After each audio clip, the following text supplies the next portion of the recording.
You're listening to the Soju Sessions, episode 18, on the Soju Talk Nation podcast feed. I'm your host, Crispy, also known as Crispy Wonton, or simply just Anton. And on today's show, my cousin Mark comes on to talk about music and the visibility of Asian culture in modern media. We recorded this a few weeks ago, so we talked about BTS, Taeyeon, and the remix for California by Rich Brian, Nicki, Warren Hugh, and Jackson. It was a great open discussion and an intro to the stories of these amazing Asian artists. Also, 88rising presents the Head in the Clouds Music Festival on November 6 and 7 in Los Angeles. This is not a sponsored promotion, but if you can make it, you don't want to miss it. The lineup is insane. The 88rising headliners will be there, as well as K-hip-hop artists CL, DPR Ian, and Live, Feels Good Music, and yes, BB, as well as many more. I've already got my tickets, so if you're going, find me, say hello. I'll be recording a recap for the show in November. So we've got a lot of music to get to. Let's jump into it. Coming up, my chat with Mark on the Soju Sessions.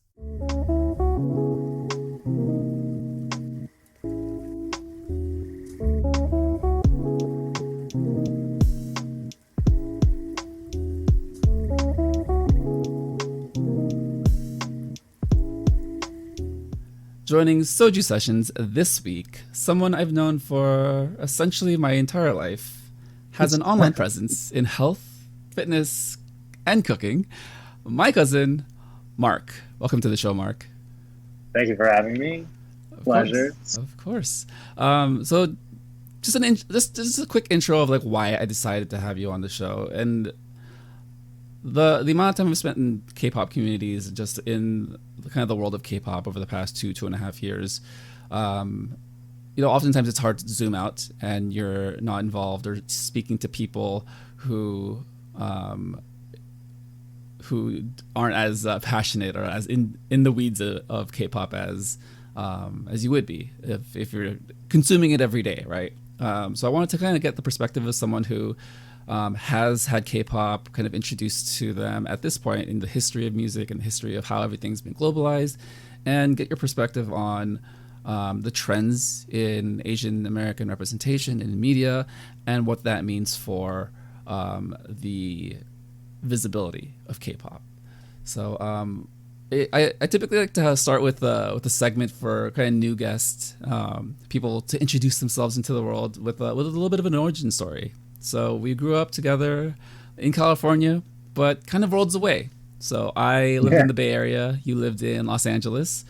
We saw each other pretty regularly, but still throughout our formative years and various inflection points in our life, had very different moments and experiences.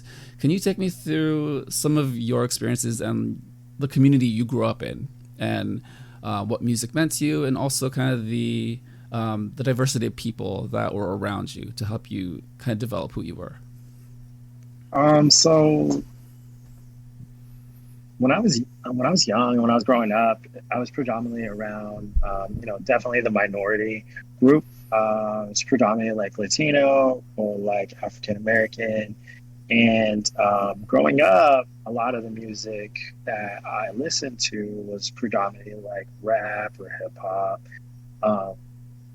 And they influenced a lot of the culture that I was absorbing at that time. Even though like I absorbed it, I didn't really mimic a lot of it, but I did enjoy a lot of the music culture, and it taught me different things. Like some of the experiences I learned were just kind of like, well, this is kind of what's out there. This is kind of what's out there, and it's kind of like what's out there, and I didn't really take anything from it. Being Asian, a lot of times I just kind of kept to myself, even though like I was socially active, like in school and stuff. I kind of stayed in the comfort zone. a comfortable zone type area within my friends and like the groups that I hung out with. I predominantly like played ball a lot, so that was just kind of it when I was growing up, you know. Especially growing up in the '90s, where like media was just so different, right? Yes, we are old, Yeah, everyone. We are well into our 30s, so the '90s was a distant memory for all of us, but for the both of us. But I can remember distinctly just like how different music trends, and then like the cross culture of like hip hop and basketball was just like really present, right? Whether that was in school, TV. yeah, TV was like the primary place where we got a lot of our images. But yeah, like we didn't really think about like, oh, how does this reflect like who I am as a person? We kind of just adopted it as something we were surrounded by like every day, whether that was images we saw in the media or our friends and like the diversity that you grew up with that you talked about. yeah, But I do want to kind of touch on like one like moment in the '90s, late '90s, early 2000s that like really stuck with me, right? Um, yeah, so BET. It's an African American hip yeah, hop and rap channel, Black culture, and like Asian culture is very adjacent in California to just like being around every spectrum of like people and backgrounds, right? They had a show. It was called yeah. 106 in Park, and in Oh 2002, man, that um, was like the show back then, you yeah, know. that was like, I mean, it was a countdown show. I mean, like K-pop is very similar where we get like it's the same music show format. It's just like with hip hop music, and Yeah, there's a countdown. In a countdown structure where like you start with 10 all the way down to like the top song of the week. But they also did a freestyle competition, Freestyle Friday, which starred a very important figure for us, yeah, MC Jin. So the rapper Jin, he is an Asian man. So yeah, yeah, yeah, he's of Chinese descent, and he Cantonese, so Chinese Cantonese, and he spoke Cantonese, and he came on the show and he murdered everyone. yeah. He did. He and it was so surprising because like we just it was just so foreign to us, right? So Yeah. take me through like seeing that for the first time, and then what was kind of like your visceral reaction to that? So actually, there was a portion that I actually missed out during the part when I was growing up. I actually really got into like music as I was like growing up. I don't think I even shared this with you. It was like when I was like 13, 12, 13 years old, I was like really into like poetry and I was like writing a lot and it was like a thing. And when I was like 14, I'm gonna get up to the gym, don't worry. But when I was like 14, I met with one of my childhood friends when we grew up together. His name is Brian, and so we actually we became friends. I think like when sophomore year, end of freshman year, and it just so happened that meeting him actually helped encourage like my influence to music and like freestyling and rapping and stuff like that. So like being witty and like like being quick on your feet, like that was something that like I gravitated to, especially like because we played ball too, and then I like that was a culture. It was like basketball, rap, and like hip hop music and stuff. And so during this time frame, like the school that I went to was actually like Poly out in like Sun Valley. So there was actually like Freestyle Fridays I was going up over there that happened like every Friday, um, in parallel to like BT. It was almost like inspired and whatnot. But during that time frame, like we were watching like Jin and we were just like, whoa, like I think it was like week 2 or week 3 when we caught on and we were like, yo, there's an Asian dude that's on BT just with bars, like it was surreal. And he was just so witty and like the bars that he came out with were just so crafty, and like it really opened up the door that you can really like there is no actual race when it comes to like good being good rap, uh being a battle MC, like there is no actual like ethnicity. If you're good, you're good. And that's what I took from it when I was like watching it. But he kind of provided that visual image that it is possible to like make it in like the hip hop culture that's predominantly African American during that time frame. There was like cats like Young Mac, um, what was it? There was like other guys too. But even then, it was like Far East movement was developing during that time frame, and they were kind of bridging that. They were influencing a lot of like what Jin had. What for me at least, Jin was kind of like the catalyst of that movement, and then a lot of the other guys kind of fell into it too. So Yeah, no, yeah, I think I mean, hip hop has been primarily African American, like Black culture, for the most yeah, like the most part of like music history, and yet like growing up in the '90s, early 2000s, I didn't really necessarily think that it was something I couldn't access. It was just like I didn't know how. I didn't know it was an option.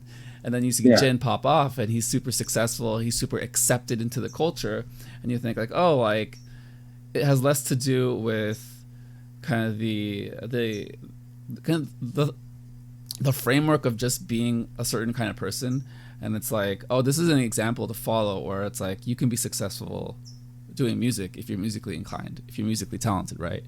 yeah, And I just think that has a lot to do with this idea of like representation, right? And like seeing yourself, seeing cultures that look similar to you in other aspects and other fields that aren't the stereotypical expectation.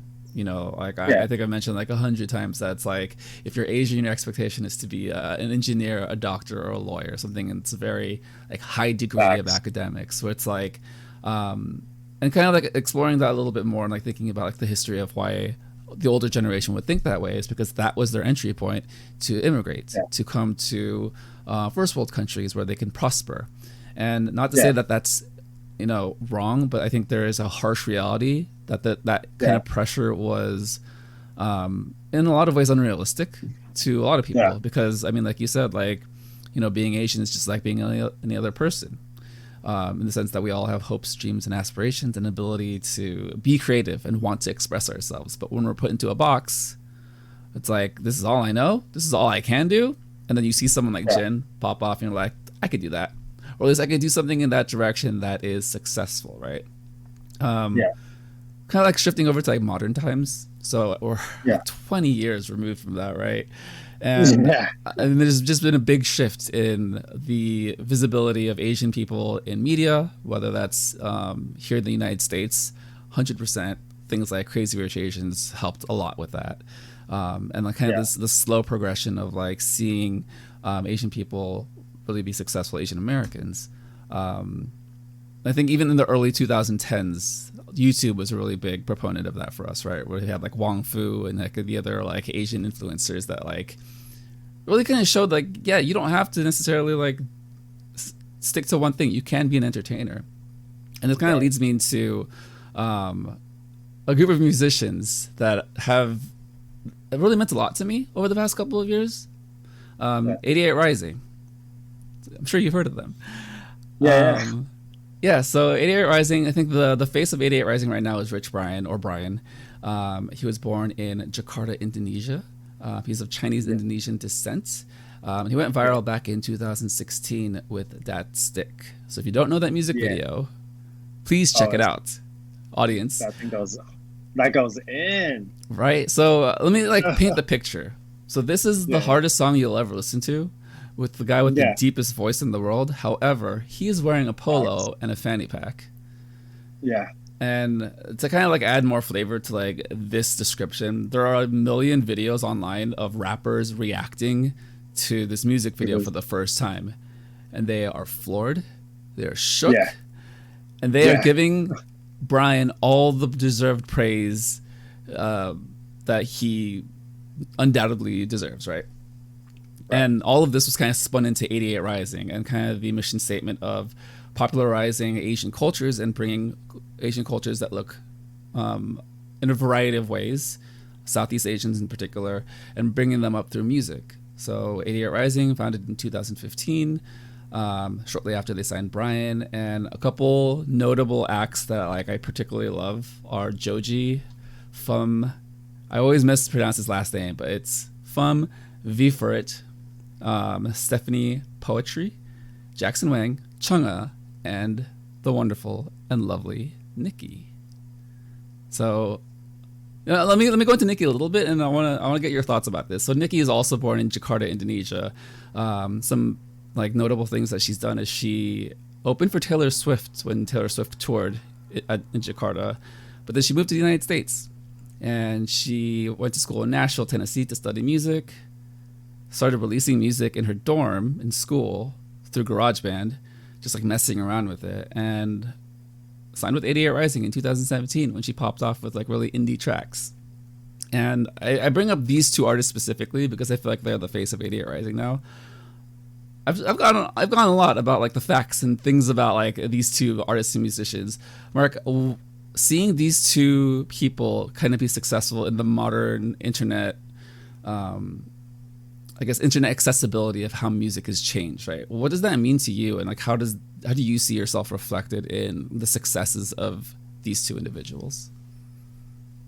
What's nice is that, you know, like, especially the way our culture is kind of developed now, it really opens a lot of doors. And to see young people, even though like we're still young, like there's a lot of like young Asian Americans that are like producing really unique sound that really helps like open a lot of doors for other younger people, the younger generation, the younger community, just kind of giving them like kind of providing a space or like a platform that like, you know, it is possible. When we were growing up, I think like in the entertainment industry, it was kind of like the only thing we were like available to do was like to either play like this nerd on like, you know, movies or like television. And it was unheard of to even step on like the music and to even step in the music industry without being like, you know, laughed at or, you know, just it's just unreal. So it's like to see them be able to take hip hop music and like R&B music and indie music and just music in general and elevate it into a different space to almost like really incorporate Asian communities to be able to just create music, and that it's possible, you know, like you just have to put in the work and just keep being consistent out there. Like I look at so with like Rich Brian, like at this time, I think the same time he was coming out, there's another guy from like Toronto.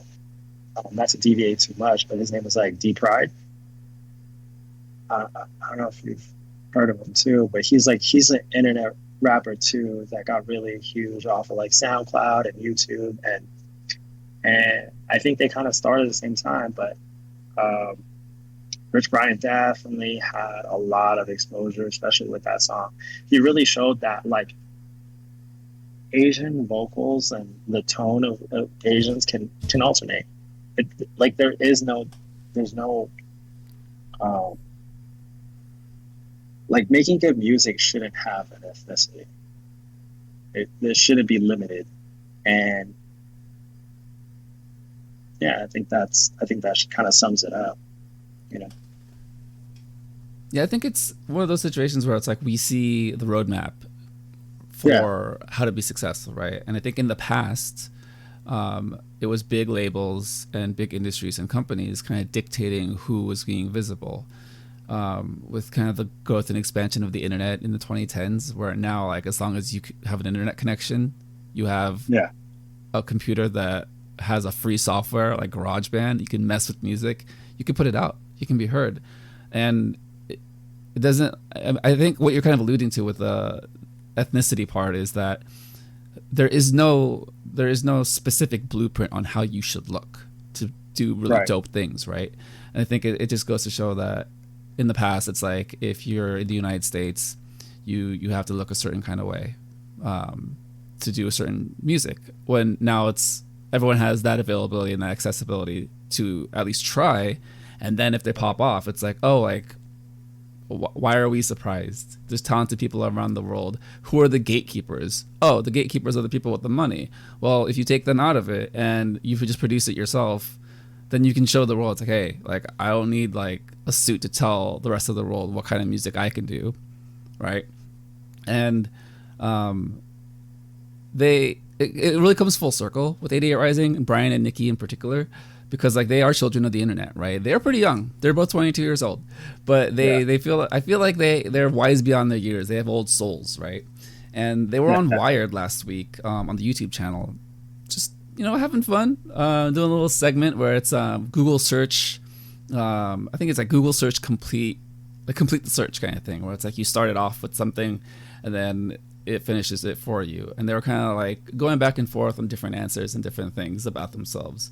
Was there anything in particular that you learned about them, or like your emotional response to seeing two people of Southeast Asian descent on the internet, on Wired, kind of be celebrated for their hard work in a very subtle way, but in a way that honestly I wouldn't have imagined 10 years ago? Yeah. Sorry, can you repeat that? Yeah. What did you think about the Nikki and Brian segment on Wired, where they were doing the Google search completion game? Oh, right. So that part, like, it was, you know, to be like highlighted on that segment, it's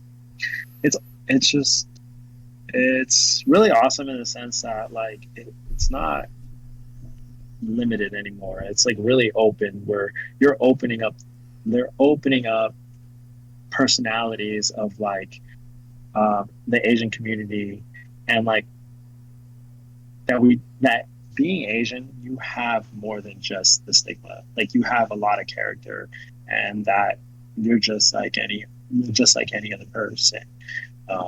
That's kind of what I took from it. Like when I was watching it, it definitely like they're just like any other like young 22-year-old, you know, in the culture, in the community, in the generation, just having fun, doing their thing. Yeah. Yeah, I think it's just one of those where it's like it does bring you in a little bit more. You do learn a little bit more about like who they are as people, and kind of like the variety of things that they've been up to. I think when I first found Nikki, my brain was like, oh, like she must be American.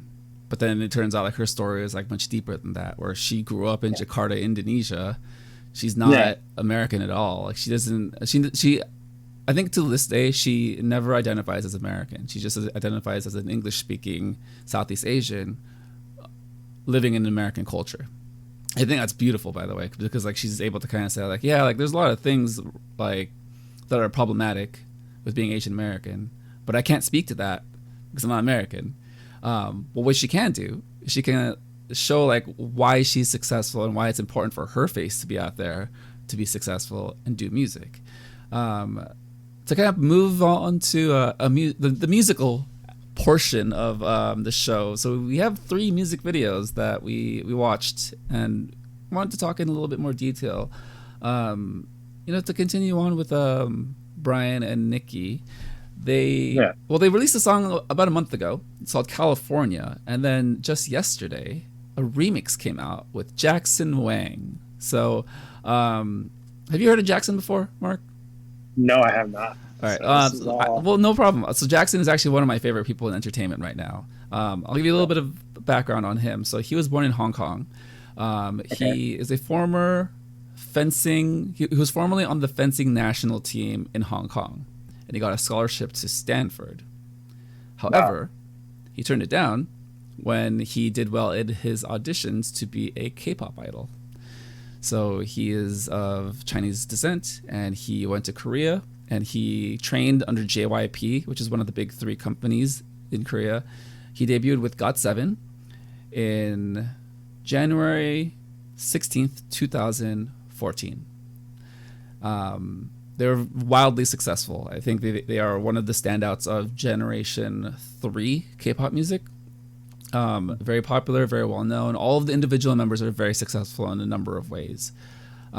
Jackson himself has done a lot of projects with his own label. So he's opened up his own label, Team Wang, and he collaborates with 88rising. has collaborated with them for about 2.5 years now, while being a member of GOT7. And I think it was just a nice like balancing act that he was able to do that. As of this year, January 19th, 2021, GOT7 left their company. So they are still together as a group doing individual and solo projects for different companies, but they still maintain a creative project of GOT7, if that makes sense.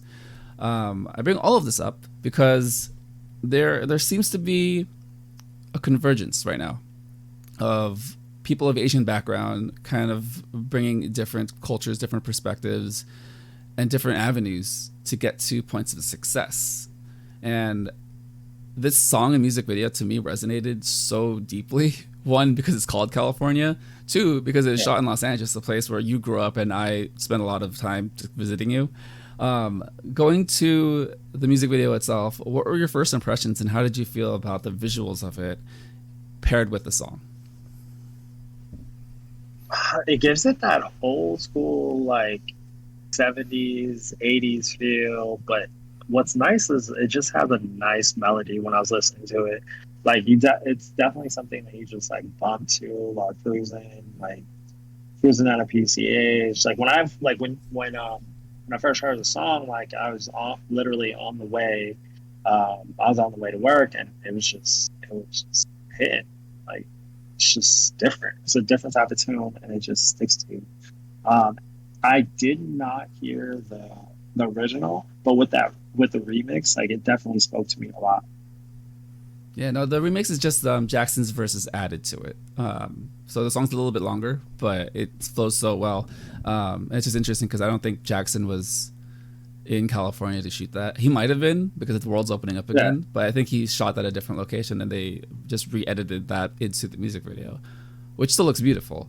I want to go to one of Jackson's lyrics at the beginning of the song, and it's, I don't know. I'm not going to sing this, so I'm just going to read it. I don't know where I went wrong with you. I be driving around in Cali overthinking like I always do. If love isn't real, then I don't know what is true. So what do those lyrics evoke in you? How does that kind of make you feel? And with all the visuals and just everything you know about California, being a California person your entire life, what speaks to you about that? You know what? Let me see that lyric. Well, while you do that, I can kind of talk to Jackson, right? So with him, he's always been a very multicultural person. He's definitely gained a lot of international success because he's very popular in China. I first took notice of him when he came on the Zach Sang show in Los Angeles, back when the world was open. He sat in studio and talked to him for about 50 minutes. It was a compelling, close to an hour of conversation, and I adored him. I kind of fell in love with his story and everything he was about. And he very much spoke to this idea of being visible as an Asian person, doing really dope things, but also kind of doing it his way. And there aren't necessarily any shortcuts to how to do it.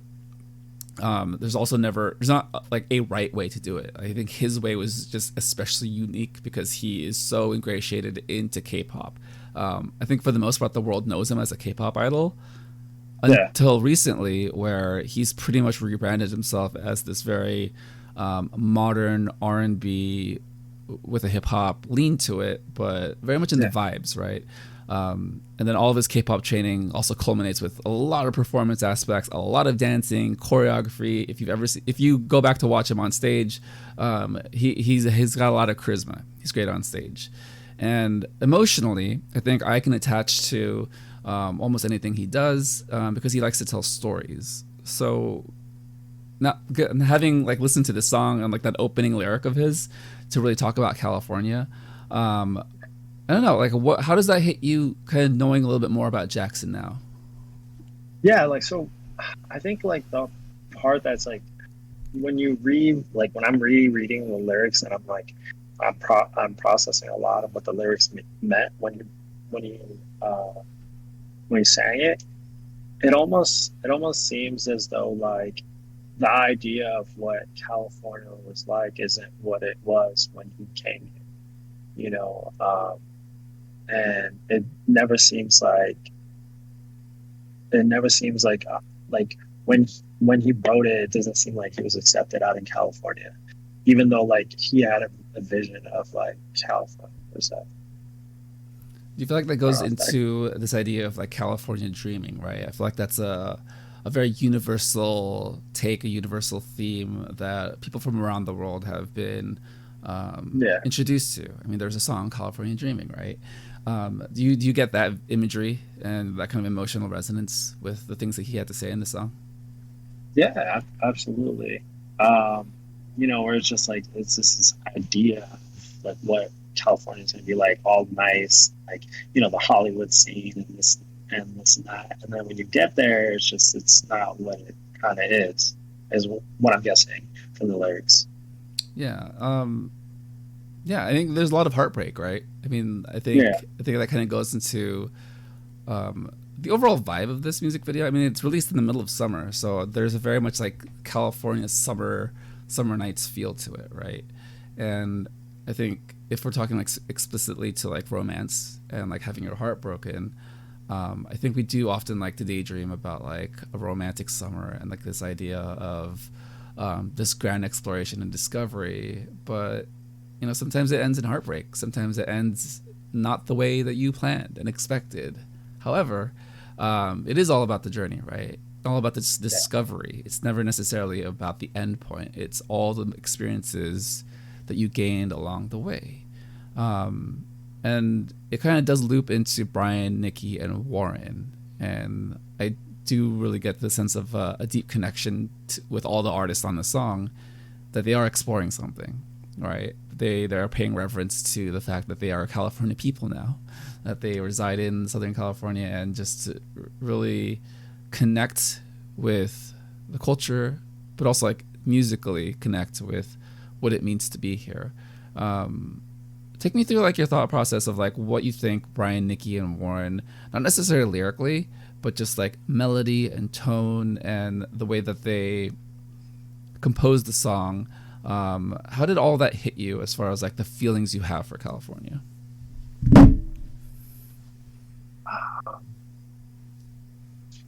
like when I was listening to the song, like the thing that really stood out to me about the song is really just the melody, how cool, relaxing, and calming it was. Um, yeah, that's kind of the feelings that I got from. Did it remind you of anything in your life, whether that's like a recent memory or something you grew up with that was like very much like this is it? This is kind of like that nostalgia piece that I remember living my entire life. It's so familiar, and yet we're living in a day where we can see something like this be wildly popular. Um, Wait a minute.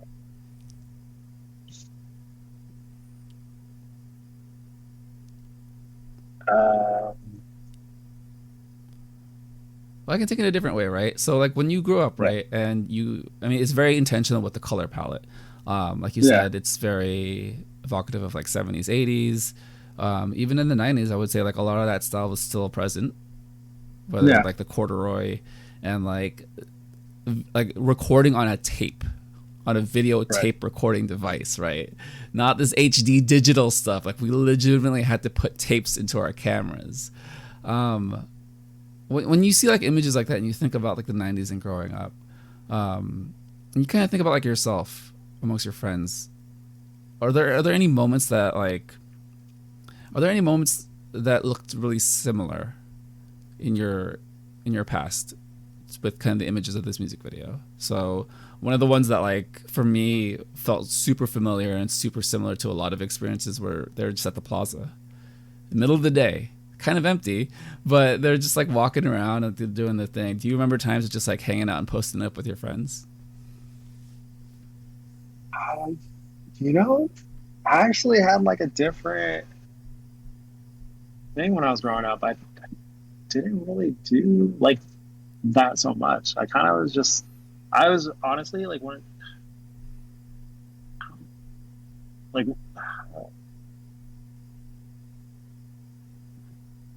nothing really comes to mind on that spectrum per se.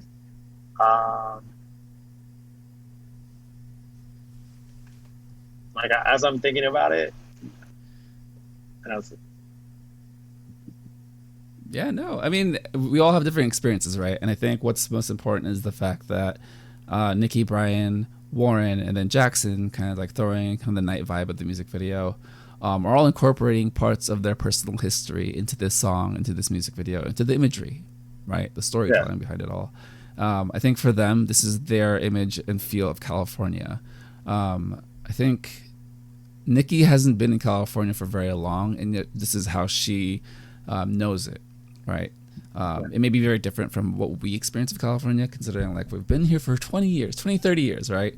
But for them, this is the romanticized version of California. And I think it's also important to know that as much as it's changed over the years, there are spaces where they go unnoticed, and kind of like the beauty in the detail, right? Where it's like we kind of live day to day, passing the same monuments, buildings over and over without stopping to take notice of kind of the finer points of what makes a city, what makes an experience worth living. And to me, it was really summed up well with this song.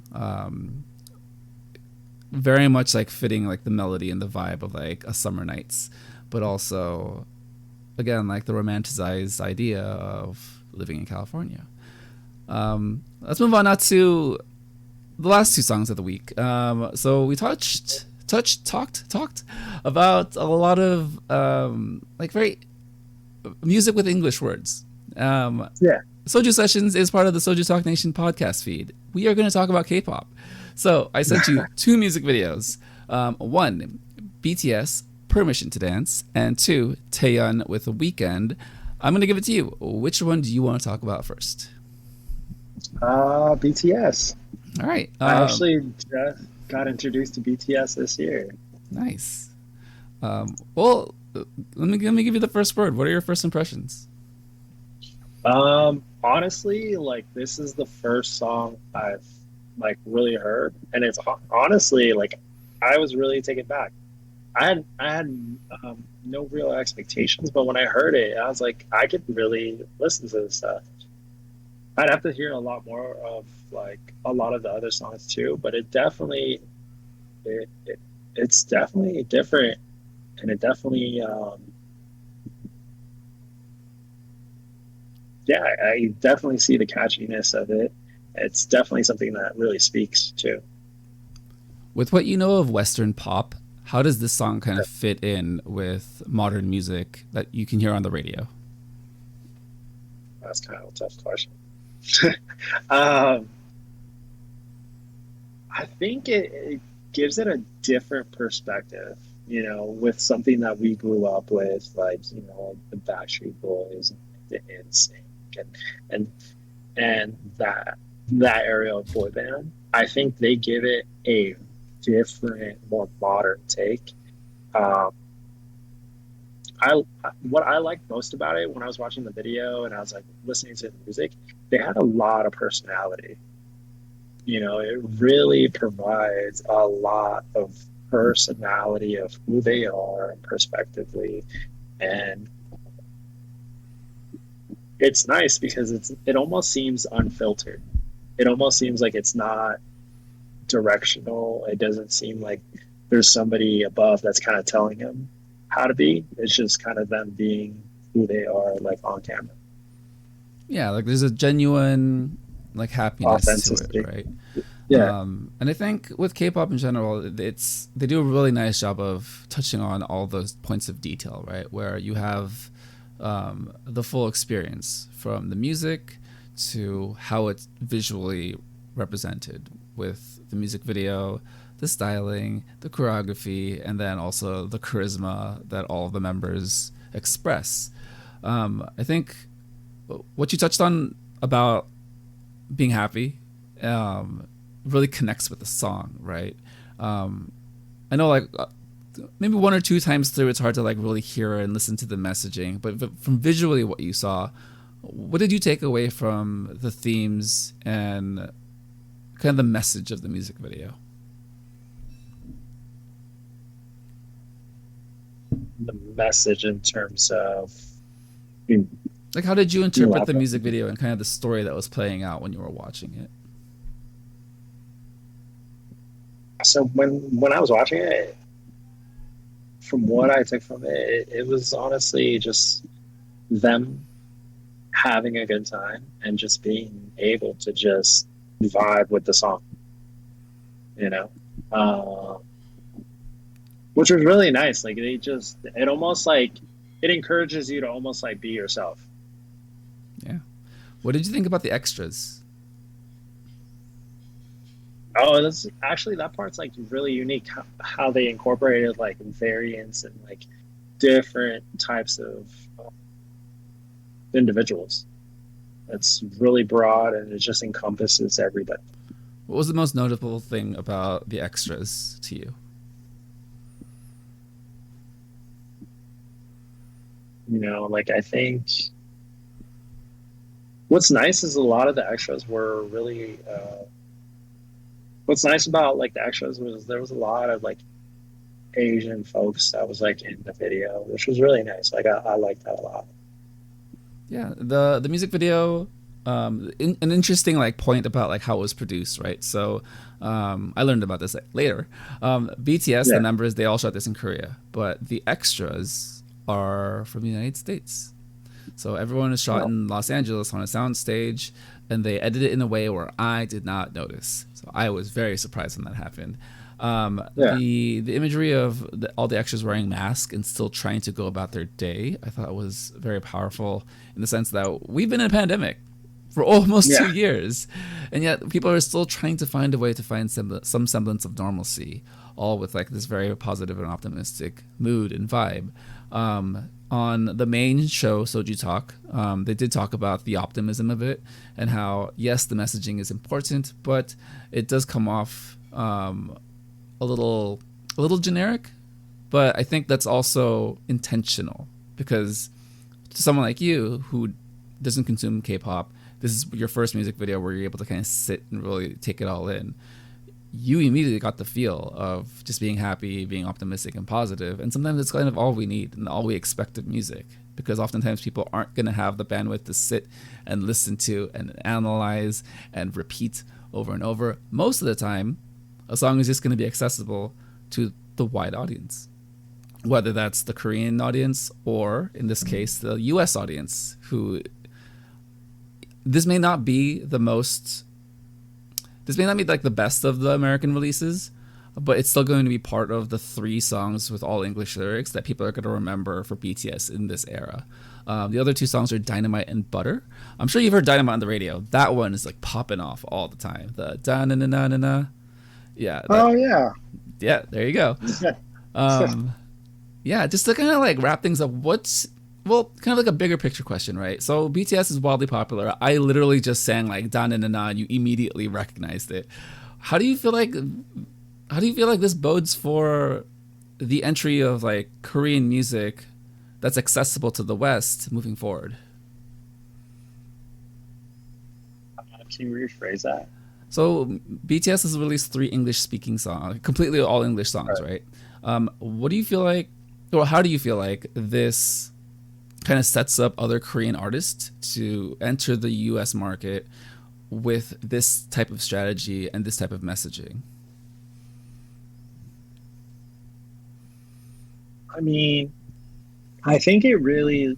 I mean, the to be where they are now and the amount of like support that they have within like all cultures, like I think it really opens up the Korean market a lot to the U.S. market, and it almost encourages other Korean artists to produce more of their music out there. The ones that are looking to create or looking to actually create their own sound, they're getting that opportunity now. either it may be similar or it may be a little different or it may be completely different, but that door now is like open, which is it's really nice because it really offers like diversity within the music scene. And international music is something that's really, I think with this generation, international music is something that's like going to be highlighted and yeah, like almost really like glorified, unlike like during our era where it was almost narrow and it was almost limited. Um, so that's really nice. Like I like I'm all for that. Nice. Um, I have a couple other follow ups, but I think it'll be a nice wrap up for the last song we have this week. So um, Yeah, I also sent you Taeyeon with yeah, Weekend. I love this yeah. lady. She is fantastic. She does excellent music. She is adorable. She is dreamlike and sweet and pleasant. You saw this music video. I did. What were your impressions, and what did you think about the music? The music was interesting. It's definitely it's a little different from what I like definitely listen to. I mean, all of it was completely different from what I listen to. Um, yeah, it's it has a nice melody. It has a nice little sound to it. Did it remind you of any artists in the West that are popular right now?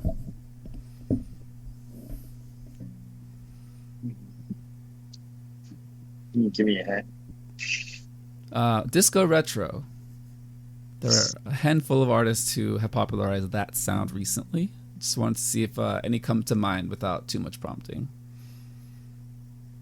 It's gonna be tough because no, I like I am so terrible. Like I No, can't you're even. I don't fine. have anyone.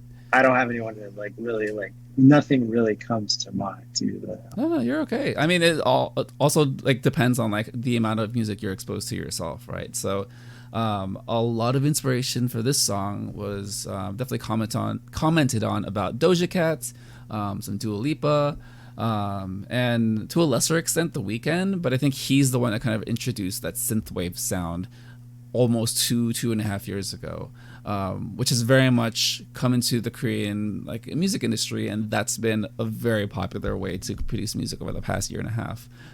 With this song in particular, there's an airiness to it. There's a pleasant tone, and the music video is very pink, very colorful. Yeah. Um, from everything you've known and like experience of music videos in the United States, whether that's in recent memory or just over the time of you being a music fan, what were some of the aspects of this music video that distinctly stood out to you? Um, like so in comparison to like US music videos. Is that Yeah, what just you're like asking? anything, yeah, any standouts that are like, oh, this is different. Like I don't see this ever in the United States.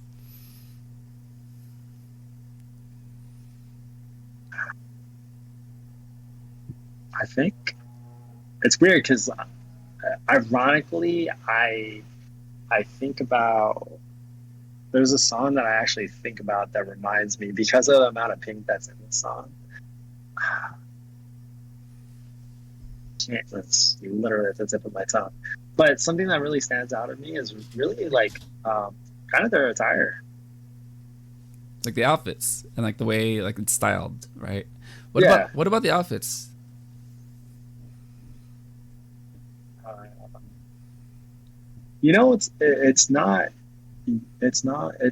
it's almost more like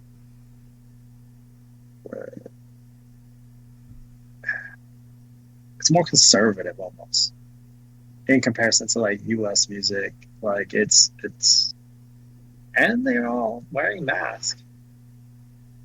Wholesome, very wholesome in Korea, and I Yeah. think that has to do with like the image, right? Because I think the main selling point for Korea is that you do want to appeal to a broad audience, and the culture itself is just more humble, right? Yeah. It's East Asian culture, right?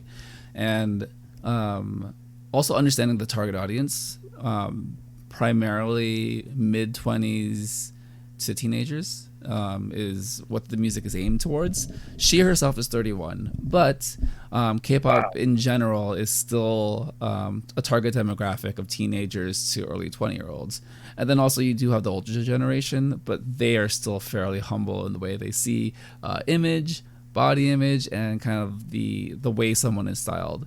Not to say that like styling can't be exaggerated and elegant, because there are times where like the outfits will kind of push into a more I don't know, more revealing and more sexy way, but it's still kind of done with a level of humility and wholesomeness. Yeah.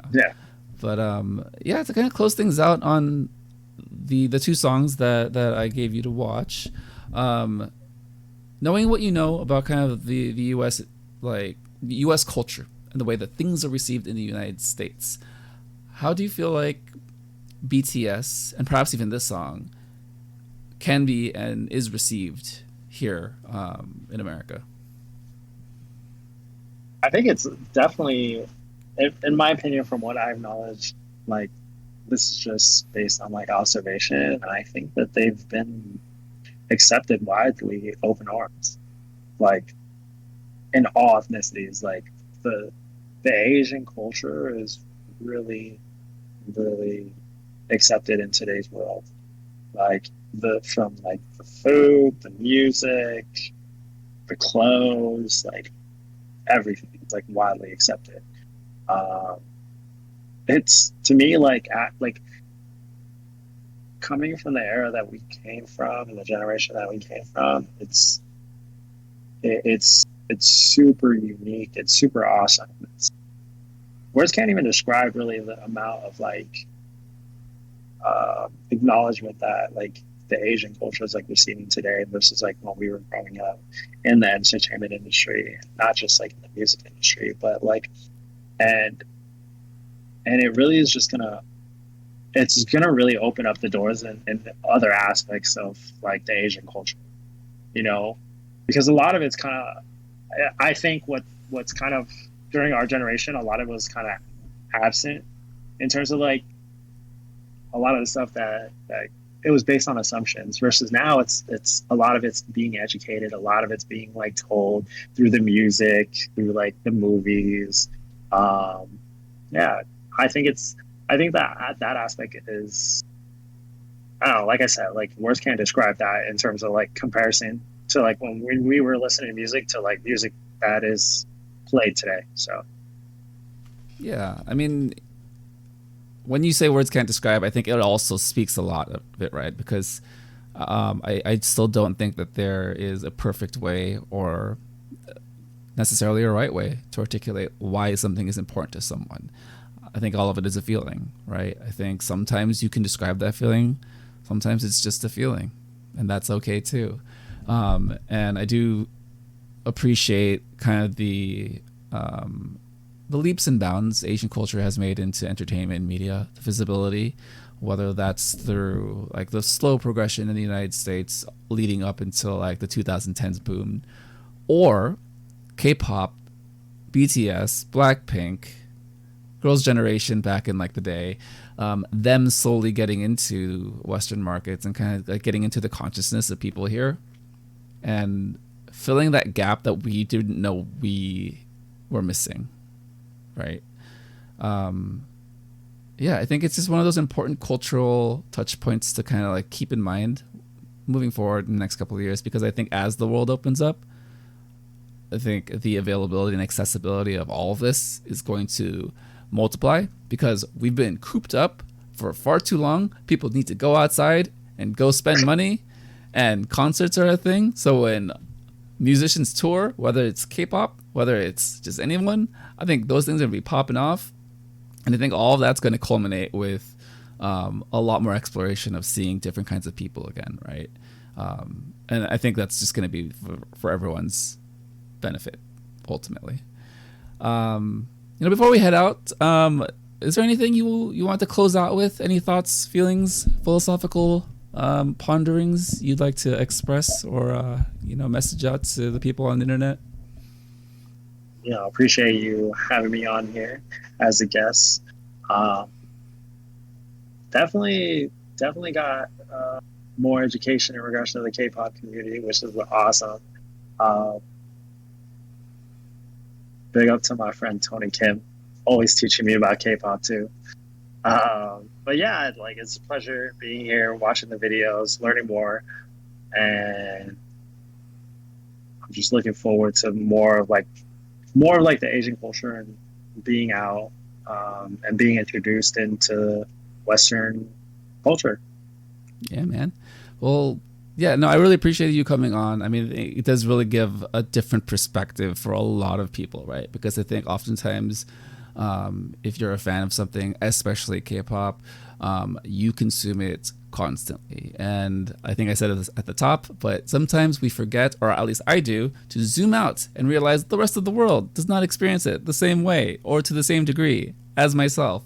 So it is really refreshing to hear your point of view and kind of being fresh to everything and kind of exploring things with new eyes, because I think that is important also to give myself perspective and to give other people who may be hesitant to enter K-pop or just enter any new interest, because I mean there is a feeling of a barrier of entry when that shouldn't be the case when it comes to music or anything that should bring people together. So I do appreciate you coming on and talking candidly about all of your experiences. All right. Well, thank you everyone for listening to the Soju Sessions on the Soju Talk Nation podcast feed. Subscribe on YouTube, follow on Spotify or your preferred podcast platform, and continue the conversation on the Soju Talk K-pop podcast Discord. For Mark, this is Crispy, and this has been the Soju Sessions.